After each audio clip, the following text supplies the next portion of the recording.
샬롬, 우리 하나님께서 오늘도 저와 여러분들에게 은혜와 평안을 주시기 바랍니다. 오늘 하나님께서 우리에게 주신 말씀은 갈라디아서 제5장 1절에서 12절까지는 말씀입니다. 인간이 왜 불행하냐? 죄 때문에 불행합니다. 모든 인간의 불행, 인간의 갈등, 또 인간의 여러 가지 문제 그 근원을 쫓아서 들어가 보면 거기에는 죄가 있습니다. 죄라고 하는 것은 하나님과의 관계가 단절된 상태죠. 네. 그래서 그 상태에서 무엇을 해도 인간에게는 행복이 없습니다. 그런 상태에서 어떤 삶의 자리에 있든지 인간은 자유가 없습니다. 인간의 행복은 물리적인 가치나 어떤 환경에 의해서 좌우되는 것이 아니라 하나님과의 관계 속에서 인간의 행복과 불행이 결정돼 버리고 마는 거죠. 관계 이탈, 이것은 인간에겐 최대의 불행입니다. 관계 회복, 형편이 어떻든 인간은 그 속에서 참된 자유와 행복을 누리게 되는 것입니다. 관계가 행복이다라고 하는 것은 이 땅에서도 우리가 쉽게 경험하는 바입니다. 아무리 좋은 환경, 또 좋은 어떤 조건을 갖추고 부담 없이 사는 사람이라 할지라도 친밀한 관계일수록 그 관계가 틀어지면, 깨지면, 관계에 오해가 생기거나 관계가 얽혀버리면 인간은 금방 불행을 느끼고 말아요. 인간은 관계적 존재이기 때문에 그래요. 그 원초적인 관계가 하나님과의 관계죠. 그 관계를 열고 단절된 관계를 이렇게 회복시킬 수 있는 유일한 길은 바로 예수 그리스도에게 있습니다. 하나님 그렇게 약속하셨습니다. 예수 그리스도 안에서 진정한 자유와 행복이 있다는 사실을 성경은 일관되게 강조하고 있습니다. 그리고 그 자유와 행복을 그리스도 안에서 하나님은 인간에게 주고 싶은 거죠. 성경의 핵심 메시지입니다. 성경은 윤리서도 아니고 도덕서도 아니에요. 성경은 잘 먹고 잘 사는 길을 가르쳐주는 지침서도 아니고요. 여러분, 성경은 인간에게 예수 믿어서 자유쾌되라고 하는 사실을 강조하고 있습니다. 이게 성경의 기록의 목적임을 요한복음 20장 31절에서 분명히 밝히고 있습니다. 그래서 예수 믿으면 누구든지 죄에서 자유함을 얻죠. 예수 믿으면 누구든지 이 세상에서 절망하지 않습니다. 세상에서 낙심하지 않습니다. 그것 때문에 무너지지 않습니다. 예수 믿으면 이 세상의 것들로 이렇게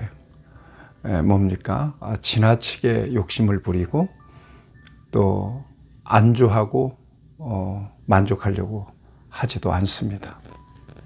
여러분, 이런 거예요. 가치의 변화가 일어나면 이 세상에서 누리고 있는 모든 것들은 상대적 가치로 바뀌어요. 절대적 가치가 아니에요. 그러니까 이게 없을 때는 이게 절대적 가치처럼 보여요. 바울도 그랬다고 그랬어요. 이게 가장 좋은 건데 예수님 절대적 가치, 진리, 생명이 쑥 들어가니까 이 모든 것들은 다 상대적 가치로 밀려나는 거란 말이죠.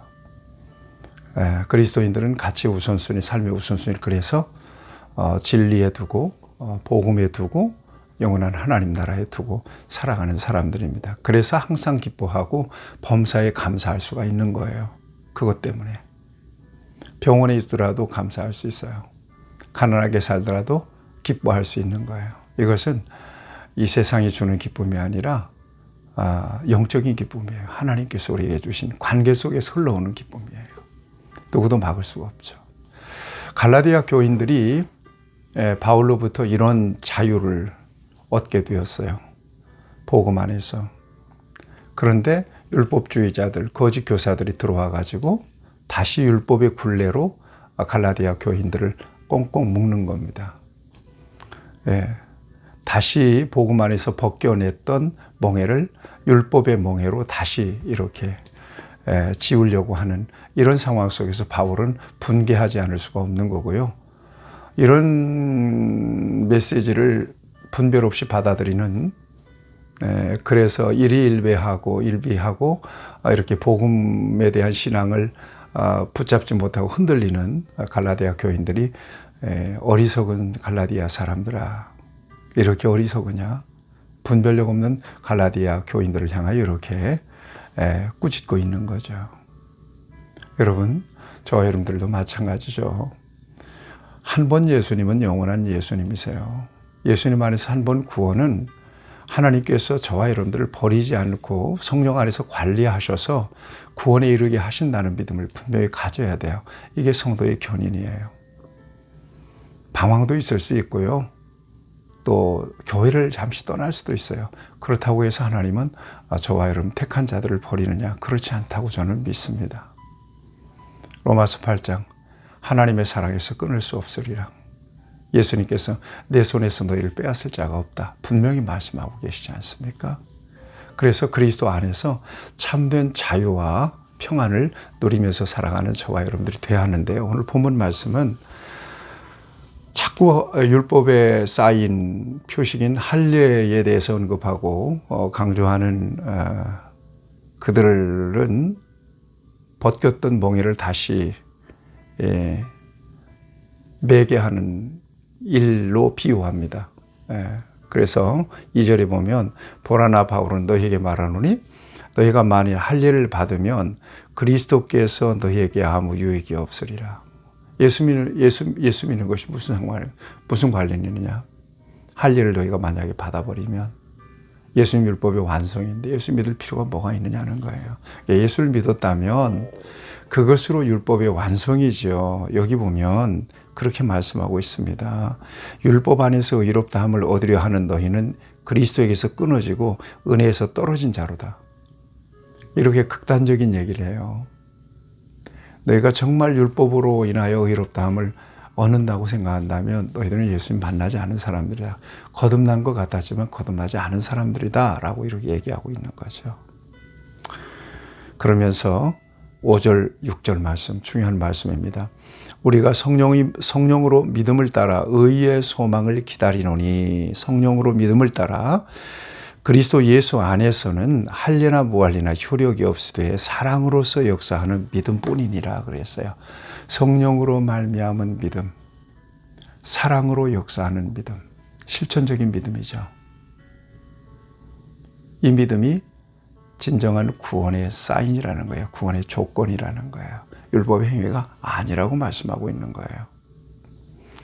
너희가 잘 믿더니 왜 이렇게 처졌냐? 7절에 보면 너희가 다름질 잘하더니 누가 너희를 막아 진리를 순종하지 못하게 하더냐? 그러니까 철저한 복음, 절대적 복음, 유일한 복음, 이 외에는 길이 없다.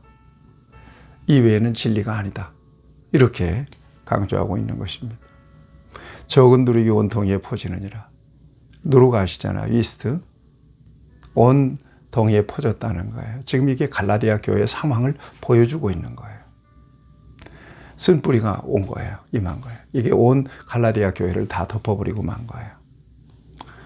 바울로서는 굉장히 긴장하지 않을 수가 없는 상황이죠. 나는 너희가 아무 다른 마음을 품지 아니할 줄을 주 안에서 확신하노라. 그러나 너희를 요동하게 하는 자는 누구냐? 누구든지 심판을 받으리라. 앞에서는 저주받을 것이다. 다른 복음을 전하는 자들은 저주받을 것이다. 그런 얘기했죠. 여기 심판받을 것이다. 이렇게 얘기합니다. 형제들아, 내가 지금까지 할례를 전하였다면 어찌하여 지금까지 박해를 받으리요? 그리하였으면 십자가의 걸림돌이 제거되었으리니 너희를 어지럽게 하는 자들은 스스로 베어버리길 원하노라. 너희를 어지럽게 하는 자들 스스로 베어버리라는 거야. 끊어버리라는 것입니다. 바울이 자기 고백 얘기해요. 내가 율법을 전했다면 이런 핍박을 받을 이유가 없다. 그렇지만 율법은 앞에서 얘기한 것처럼 우리가 죄인됨을 확증해주고 가르쳐주는 초등교사에 불과한 거지 율법의 의로서는 구원을 얻을 육체가 없다. 이게 바울의 결론입니다. 그럼 구원은 어떻게 받느냐? 믿음으로 받는다. 구원이라고 하는 말은 자유라는 말과 같은 말이라고 그랬지 않았습니까? 예, 저와 여러분들이 이 구원의 분명한 도식, 이 구원의 분명한 원리, 이 구원의 방정식을 분명하게 이해하고 예수 그리스도 외에는 구원이 없다는 것을 여러분들이 꼭 기억하시면서 잘 분별하시는 저와 여러분들이 되기를 바라고, 진정으로 예수님 안에 계시다면 끝까지 예수님 붙잡고 승리하시는 여러분들이 되시기를 축복합니다. 하나님, 우리에게 이 소중한 믿음을 주셨습니다. 구원에 이르기에 합당한 믿음을 주셨습니다. 이 믿음을 잘 지켜나갈 수 있도록 도우시고, 그 어떤 장애물 걸림돌도 도전하지 못하도록 우리가 철저하게 믿음으로 무장되어 있도록 하나님께서 은혜 주시기를 바랍니다. 성령 충만을 주시옵소서. 예수님의 이름으로 기도합니다. 아멘. 여러분 축복합니다.